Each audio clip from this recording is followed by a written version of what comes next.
You ready? Yep. All right. First thing that we want to talk about is I got a little help a while back on one of my practice reports, and I just want to be sure that the culprit owns up to it. Okay. Who would that have been?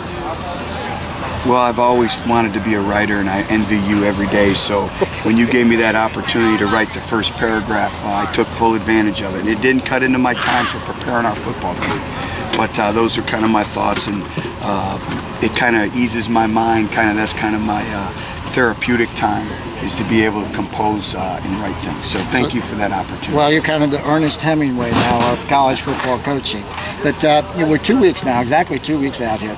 What do you know now that you didn't know 2 weeks ago? Well, I think our team has really shown a capacity for work. They've come here, they've approached camp in a very business-like fashion. I think we continue to grow closer and closer as a football team. We're also extremely young, and I think that was evident out here. You know, the maturation of our football team is going to be critical, how fast we can mature, the leadership. But I like what I see. I saw a lot of energy. You know, we've talked about them, about having a mental intensity each and every day, the way the way you attack practice, and I saw for the most part an attacking mentality. Now, unlike pro and high school sports, all scrimmages that you're going to do are going to be against yourself. So maybe you can't get as good a read on it as other levels of football do.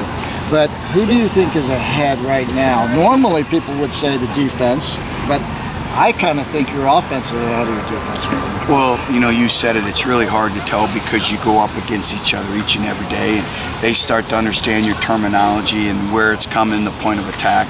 But, you know, I don't think any of them are ready for game yet. And we don't have to be. We still got a couple weeks of preparation. Every practice counts, but I've been pleased with the progress of our offense. I think our quarterbacks are really starting to manage our offense, although today we had 2 costly turnovers, which obviously we know the formula for winning, you can't turn the football over. You know, defensively we're playing some young players, but we're not creating enough turnovers as we'd like. So we continue to be work in progress, but you know, the other big aspect, Tim, you know, we practice every day is special teams. You know, we're going to have to do a great job in special teams this year. You've talked in the past about your quarterback. You just touched on it right there about managing your offense, and we've had some discussions on our message boards about what that means. I think it means that you don't want turnovers, is what it means. You total control. You know, total control of the line of scrimmage.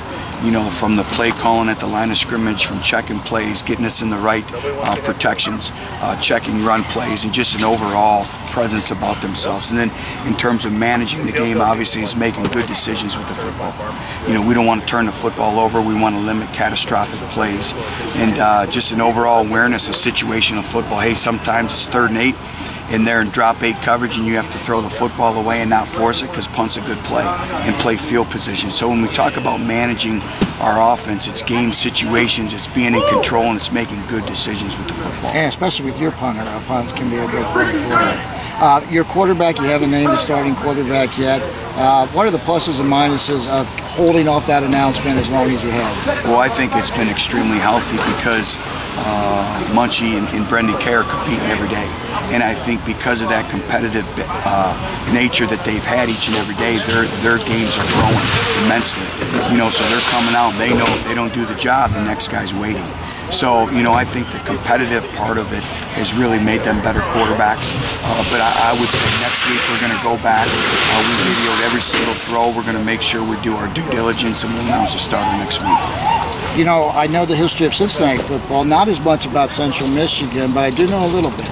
And I do know that in your 5 years that you've been head coach, certainly the same guy has not been under center for every game in the last 2 years. And I remember actually riding in my car, you played Indiana.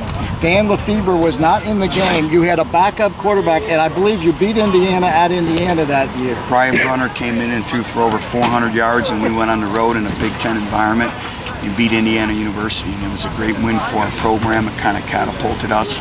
And then we had to come back also with a backup quarterback and play our rival in Western Michigan. And Brian again threw for over 300 and something yards. So in the world of college football today, and even professional football, the velocity of the hits, the violence of the hits, is that you have to have two players ready to go. And that's why, again, with not naming the starter, we want these two individuals competing, because you're one play away, and then when you do get somebody injured, your third quarterback is one snap away from being in the game as well. Now you're always getting me with trivia questions, and I can't get them all right, so I got one for you on camera right now. When was the last time Cincinnati had a starting quarterback that started every game of the year? 1987.